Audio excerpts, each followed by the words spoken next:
Before we start, tell me where you're listening from in the comments. Maybe you're someone who's been married before, and you're wondering if love is worth trying again. Maybe you're thinking about what you really want in a partner versus what you thought you wanted when you were younger. Maybe you're curious about how heartbreak changes what we look for in relationships. Or maybe you're just wondering if it's possible to find real love after making real mistakes. This conversation is for you. At 54, having been married 3 times, I've learned something that might surprise you. I'm not looking for my next wife. I'm preparing to be someone worth finding. That's a distinction that took me 3 divorces and in years of reflection to understand.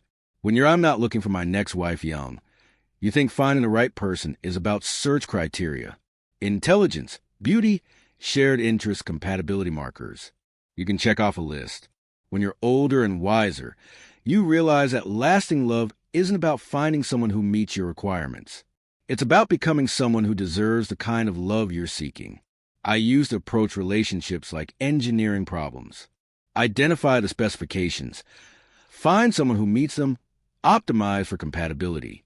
But people aren't machines, and love isn't mathematics. You can't engineer your way to a perfect marriage any more than you can calculate your way to genuine happiness. Each of my marriages taught me something different about what doesn't work, and more importantly about what I was bringing to the relationship that made it not work. The common denominator in all my failed relationships wasn't bad luck or incompatible partners.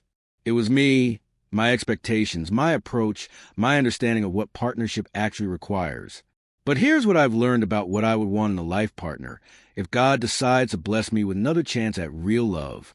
These aren't demands or expectations. They're hopes born from hard experience. Wisdom earned through failure and clarity that only comes from understanding what doesn't work. First, I'm looking for someone who has her own mission, not someone who wants to join mine, not someone who's looking for purpose through me, but someone who already knows what she's passionate about and is actively pursuing it. My previous marriages taught me that when 2 people try to build one life together, somebody always ends up diminished. But when 2 complete people choose to build parallel lives that intersect and support each other, both people grow stronger. I want a partner who gets excited about her own work, who has goals that don't depend on me, who brings her own sense of purpose to the relationship, not because I want distance, but because I want depth.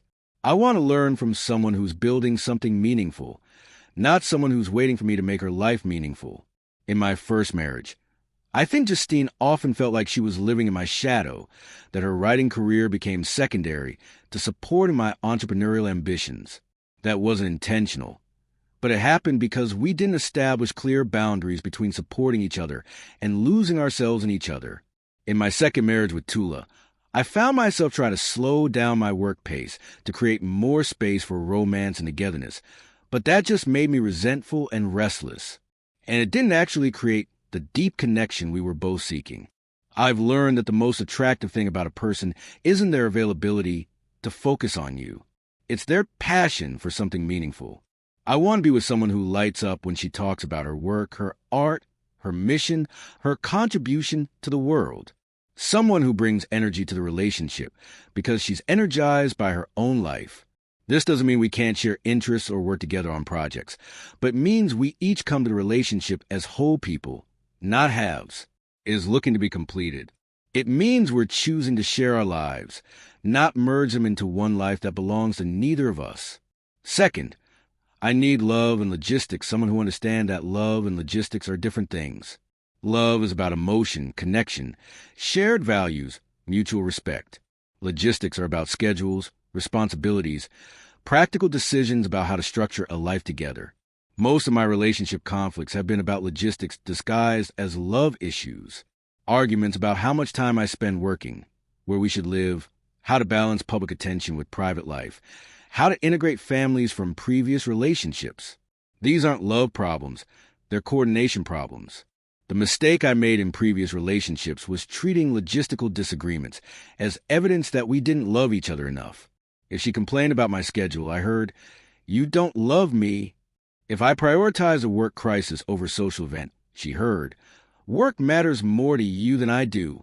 But the truth is, You can deeply love someone and still need to negotiate practical arrangements that work for both of you. You can care about someone's happiness and still have non-negotiable commitments that limit your availability. You can be fully committed to a relationship and still need that relationship to fit within the other responsibilities in your life.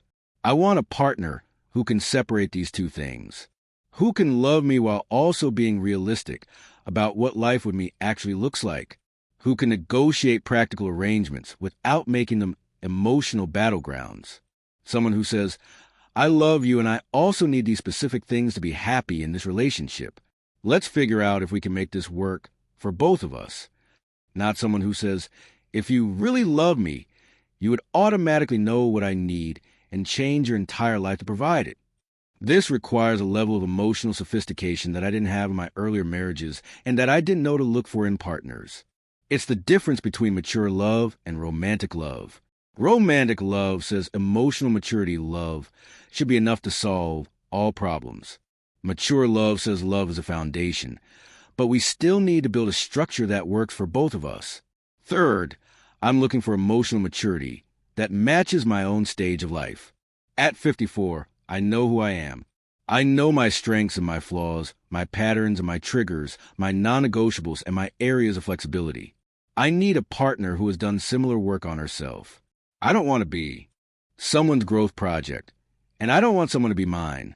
I want a relationship between two adults who have already learned how to manage their own emotions, communicate their needs clearly, and take responsibility for their own happiness. This means someone who can have difficult conversations without making them personal attacks. Someone who can express disappointment without creating drama. Someone who can handle conflict is problem-solving rather than emotional warfare. It means someone who doesn't need me to validate her worth, doesn't expect me to fix her insecurities, and doesn't try to heal old wounds through our relationship. Fourth, I need someone who can handle public attention without losing herself in it. Being with me means dealing with media scrutiny, public opinions about our relationship, speculation about our personal life, and the strange experience of having strangers feel entitled to comment on your choices. Some people get energized by public attention, some get overwhelmed by it, and some get corrupted by it. I need someone who can stay grounded in her own identity regardless of external noise. I've seen how public attention can change people. Some become addicted to it, constantly seeking validation from strangers instead of focusing on the people who actually matter. Others become paralyzed by it, afraid to make any choices because they know those choices will be judged publicly. Still others use it as a weapon, leveraging public sympathy during relationship conflicts. None of these responses create a healthy foundation for genuine intimacy. When your relationship becomes performance art for public consumption, it stops being a real relationship and becomes a brand management exercise. I need someone who understands that our relationship is for us, not for the public. Someone who can maintain appropriate boundaries with media and social media, who doesn't feel compelled to share private moments or use our relationship for personal publicity. Someone who says, I don't care what they think about us. I care what we think about us. Someone who can ignore the noise and focus on what's actually happening between us in the real world. This doesn't mean she has to enjoy it or seek it out, but it means she needs to be strong enough in her sense of self that outside opinions don't destabilize her or change how she shows up in our relationship. It means she needs to have enough confidence in her own worth that she doesn't need public validation to feel valuable. Fifth, I want someone who shares my values about family, faith, and the future. Not necessarily the same religious background or identical beliefs, but compatible approaches to what matters most. Someone who believes that children are a blessing, not a burden. Who wants to raise kids who are confident, kind, and capable of contributing something meaningful to the world. Who understands that parenting is about preparing children for life, not protecting them from it. Someone who has some kind of spiritual foundation, whether that's traditional religion or personal faith, or just a sense that there's something bigger than what we can see and measure. I don't need someone who prays exactly the way I pray, but I need someone who understands that life has a spiritual dimension, and someone who thinks long-term about the future, not just our personal future, but humanity's future, who cares about leaving the world better than we found it, who wants to be part of solutions rather than just consuming what others create. Sixth, I'm looking for intellectual partnership. Someone I can talk to about ideas, not just logistics. Someone who challenges my thinking, offers different perspectives, brings her own insights to conversations about complex problems.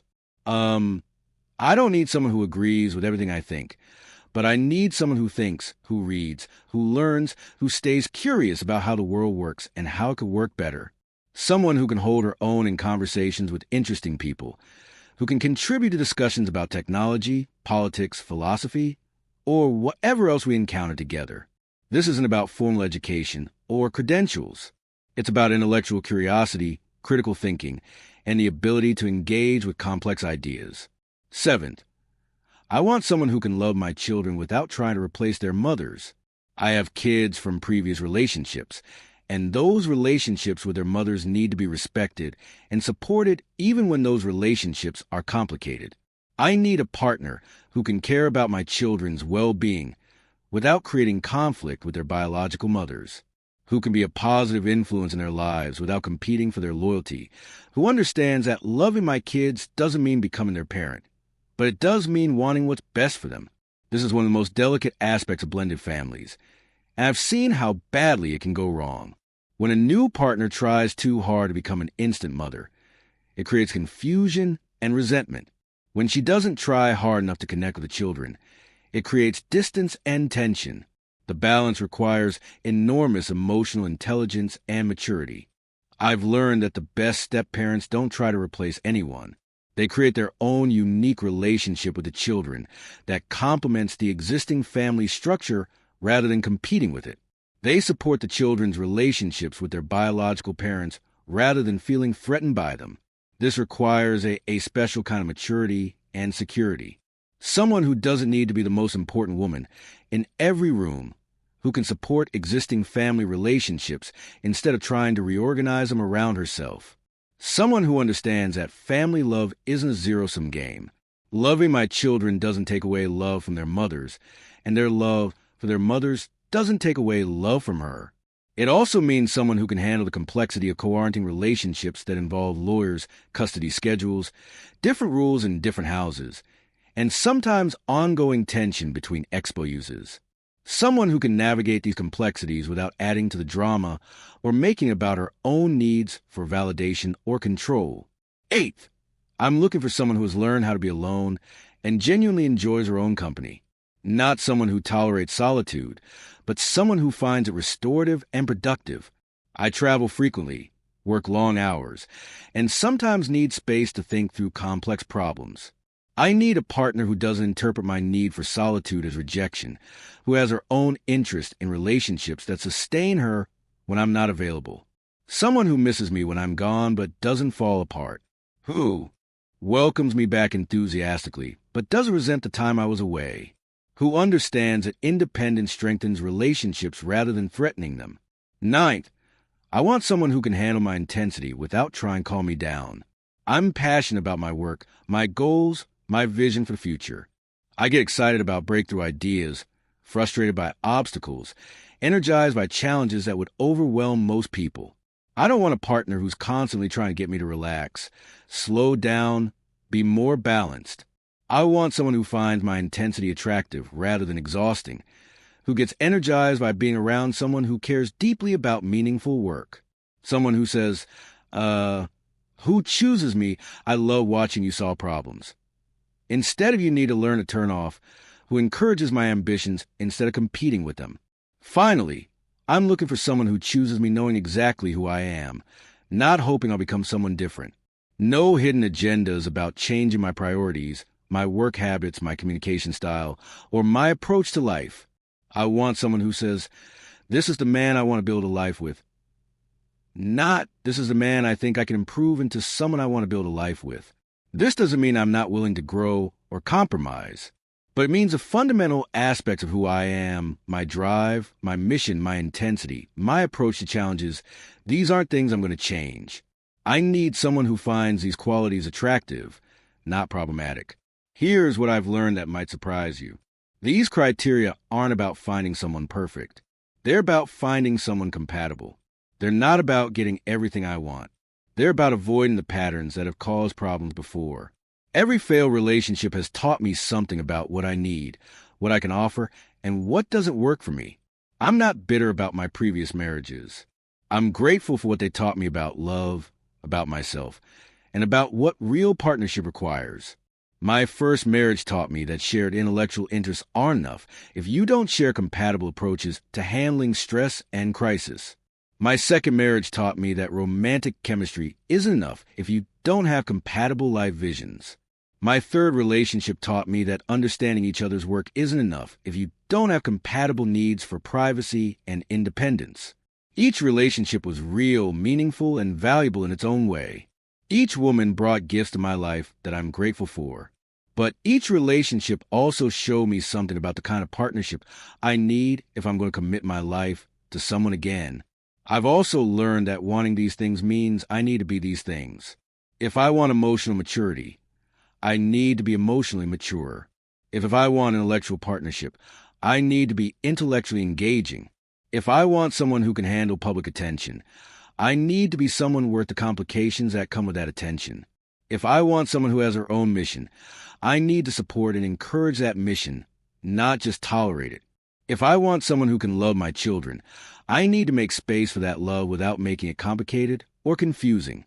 The biggest lesson from my failed marriages is that you can't change people and you shouldn't try. You can only choose people who are already compatible with the life you want to build. This means being honest about who you are and what you need rather than pretending to be someone different or hoping your partner will become someone different.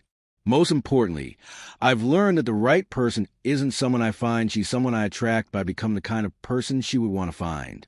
At this stage of my life, I'm not desperately seeking a relationship. I'm building a life worth sharing. I'm working on becoming the kind of partner I would want to have. I am focusing on my own growth, my relationship with my children, my work, my spiritual development. If the right person comes along, wonderful. If not, I'm complete without a romantic relationship. I have meaningful work, loving relationships with my children, friendships that sustain me, and a sense of purpose that doesn't depend on having a wife. This might be the most important thing I've learned. You can't build a healthy relationship from a place of need. You can only build it from a place of wholeness. When you're looking for someone to complete you, you attract people who are also incomplete. When you're complete yourself, you attract people who are also whole.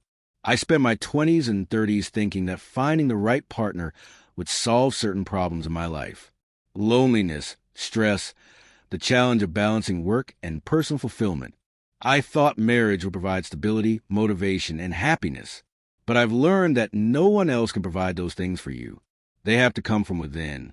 A partner can enhance your happiness, but they can't create it. They can share your life, but they can't give your life meaning. They can support your goals, but they can't become your goals. When I was younger, I approached relationships like acquisitions. I saw qualities I wanted to add to my life, and I tried to find someone who possessed those qualities. But that's not love. That's consumption. Real love is about appreciation, not acquisition. It's about celebrating who someone is, not using them to become who you want to be. The difference is profound. When you're trying to acquire something from a partner, the relationship becomes transactional. When you're appreciating who they are, the relationship becomes transformational. Not because they change you, but because loving them reveals parts of yourself you didn't know existed. Maybe my next wife is listening to this. Maybe she's someone I haven't met yet. Or maybe she's someone I already know, but the timing hasn't been right. Maybe God has someone in mind for me. Or maybe my romantic life is meant to be behind me, so I can focus entirely on other forms of love and service. I don't know what the future holds, but I know what I would want if love comes again. A partner, not if love comes again project. An equal, not dependent.